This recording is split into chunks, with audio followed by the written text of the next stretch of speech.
Good morning my dear students. हम लोग पढ़ रहे थे लेसन 5 सहर्ष स्वीकारा है।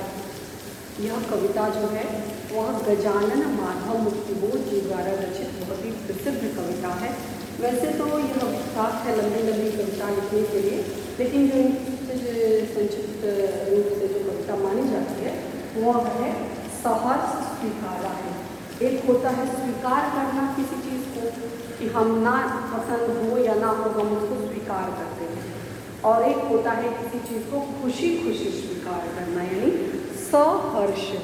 स माने साथ, हर्ष माने खुशी के साथ। जब हम किसी चीज़ को खुशी खुशी स्वीकार करते हैं तो वह तथ्य, वो विषय, वह हमें किसी तरह की कोई समस्या जो है वह नहीं देता है। लेकिन जब हम किसी चीज़ को सहर्ष स्वीकार नहीं करते, सपोज कोई स्थिति है और हम उसको भार स्वरूप मानते हैं, तो हमारे जीवन में एक अधिभार जैसा रहता है और वह हमें कभी भी सुख नहीं देता, और हर वक्त हम जो है किसी न किसी जो है झंझट में, किसी न किसी समस्या में हर वक्त पड़े रहते हैं। मानसिक उद्विग्नता हमेशा बनी रहती है, हर प्रकार से हम परेशान रहते हैं।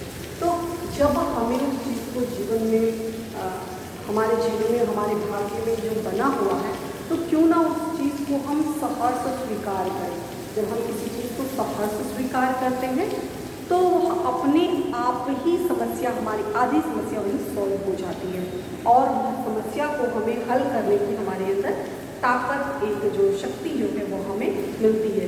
तो इसी प्रकार इस कविता में, सहर्ष स्वीकारा कविता में मुक्तिबोध जी ने इसी बात को जो हमें प्रेरित किया है कि वैसे तो यह कविता जो है इनकी अपनी निजी जिंदगी पर आधारित है, अपने उनके निजी अनुभवों पर आधारित है, लेकिन इसके द्वारा ये जो है मानव जाति को जो है, मानव जाति को, पशु पक्षी को, जड़ चेतन सबको एक तरह का संदेश दिया है कि हमें जीवन में जो कुछ भी मिले, जो कुछ भी हमें प्राप्त है, उससे हमें सहर्ष स्वीकार करना चाहिए। किसी तरह का कोई अफसोस नहीं, किसी तरह का कोई दिक्कत नहीं, प्रसन्नता के साथ उसको स्वीकार करिए और जीवन में आगे बढ़िए। तो यह आज हम लोग को जो पद्यखंड पढ़ना है वह इस प्रकार है। जिंदगी में जो कुछ है, ध्यान दीजिएगा शब्दों को, जिंदगी में जो कुछ है, जो भी है सहर्ष स्वीकारा है। इसलिए कि जो कुछ भी मेरा है वह तुम्हें प्यारा है।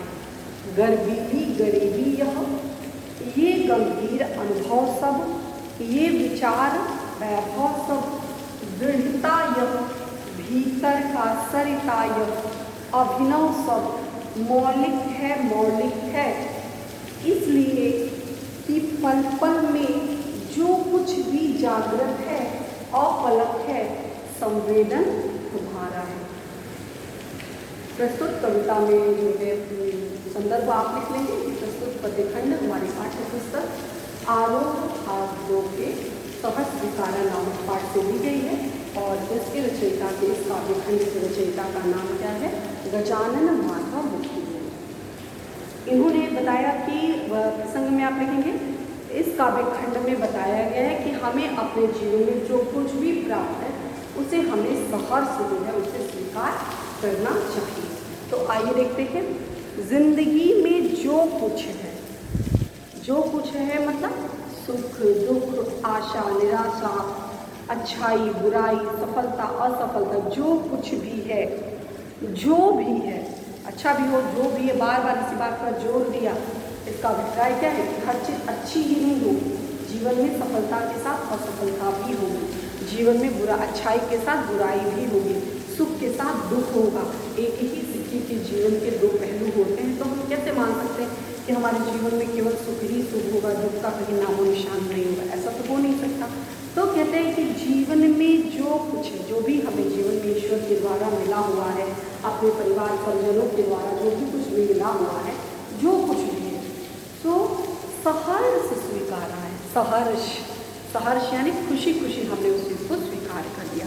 कोई अफसोस नहीं, कोई कष्ट नहीं, कोई तकलीफ नहीं, बड़ी प्रसन्नता के साथ हम उसको स्वीकार करते हैं। चाहे वो असफलता क्यों ना हो, चाहे वो अभाव क्यों ना हो, चाहे वह जीवन की कोई कमी ही क्यों ना हो, हम हर चीज़ को जो है हर तथ्य को, हर विषय वस्तु को हम उसे सहर्ष रूप से स्वीकार करते हैं। कवि का मतलब क्या है, क्यों किसी भी चीज़ को सहर्ष स्वीकार उन्होंने किया अपने जीवन में, क्योंकि इसलिए कि जो कुछ भी मेरा है।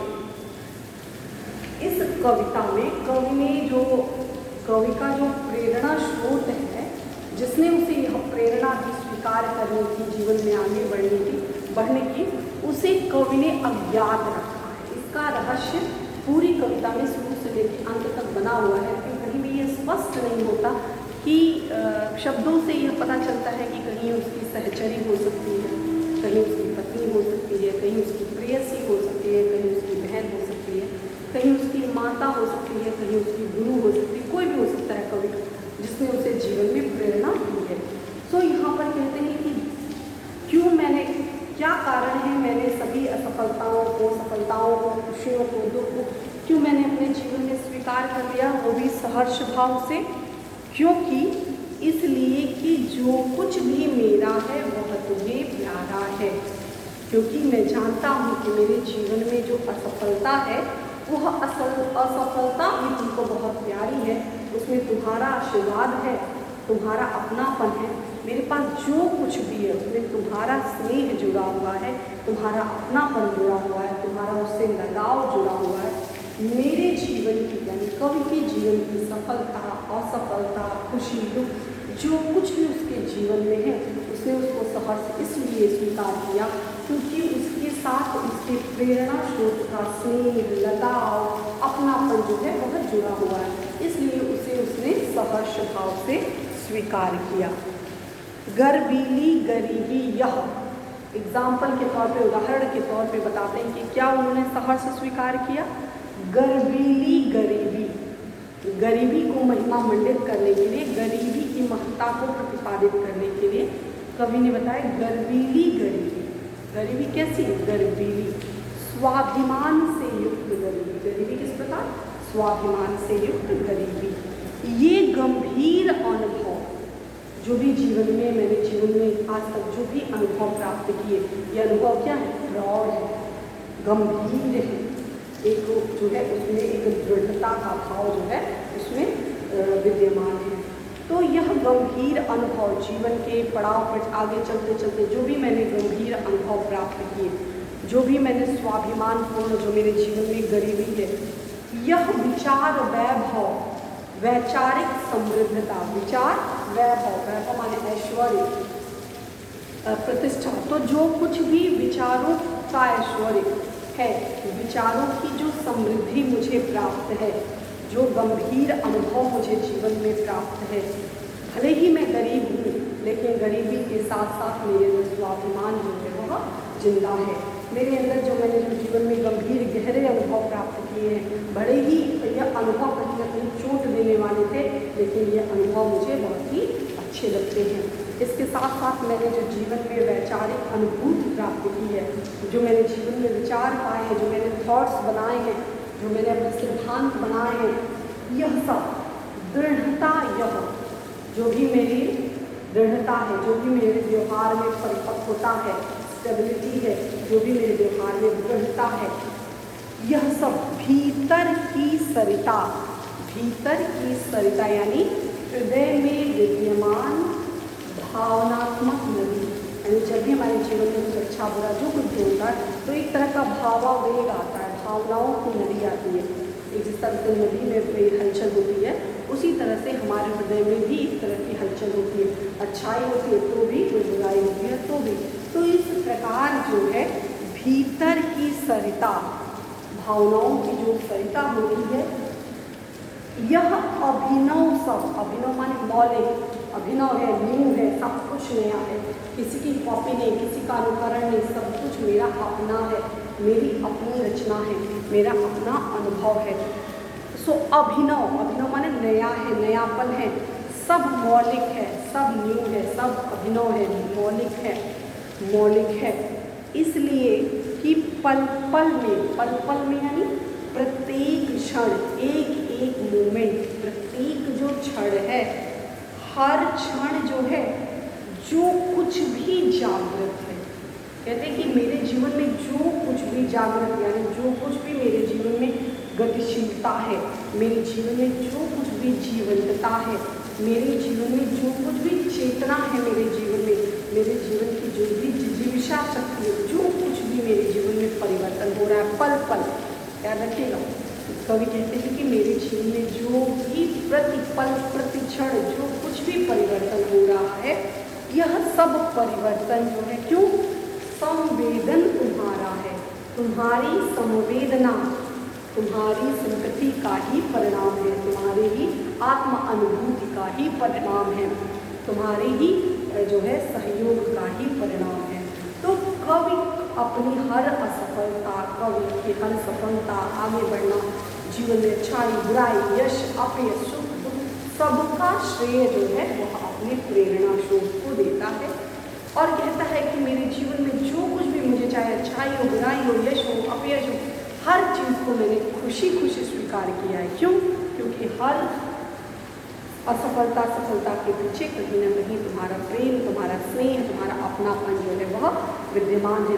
यही कारण है कि इसी कारण से मैंने अपने जीवन के भले ही मेरे जीवन में आर्थिक अभाव है, गरीबी है, लेकिन गरीबी के साथ साथ मैं इसको सहर्ष मैंने स्वीकार किया है। मेरी जो गरीबी होते हुए भी मेरे अंदर क्या स्वाभिमान का भाव जो है वह विद्यमान है। मेरे अनुभव में, मेरे जो अनुभव है वह गंभीर अनुभव मैंने अपने जीवन में प्राप्त किए हैं। मेरे जो विचार हैं वह विचार क्या है, सब मौलिक हैं, सब नए हैं और क्योंकि इसमें तुम्हारा प्रेम है, तुम्हारा स्नेह है, तुम्हारा अपनापन है, इसलिए मैंने सभी जीवन की सफलताओं असफलताओं लाभ हान यश अपयश सबको जो मैंने सहर्ष स्वीकार किया है। सो ये इस प्रकार कविता की व्याख्या इस पद्यखंड की। विशेष में आप लिख लीजिएगा कि पल पल पुनरुक्ति प्रकाश अलंकार है। जैसे ये आपका हमने गरीबी को महिमामंडित करने के लिए गरीबी शब्द का प्रयोग किया है। गंभीर अनुभव, विचार वैभव, इन सब पंक्तियों में यहाँ पर रूप अलंकार का प्रयोग किया गया है। यह पूरा जो पद है यह पद जो है मुक्ताक्षर में लिखा गया है और सरल सहज शब्दों में कवि ने भाव अनुभूति जो है स्पष्ट भावाभिव्यक्ति स्पष्ट करने का जो है वह प्रयास किया है। तो इस प्रकार आप अपने शब्दों में व्याख्या तैयार करिए और विशेष में शिल्प सौंदर्य और भाव सौंदर्य दोनों अपने शब्दों में तैयार करने का प्रयास करिए। धन्यवाद।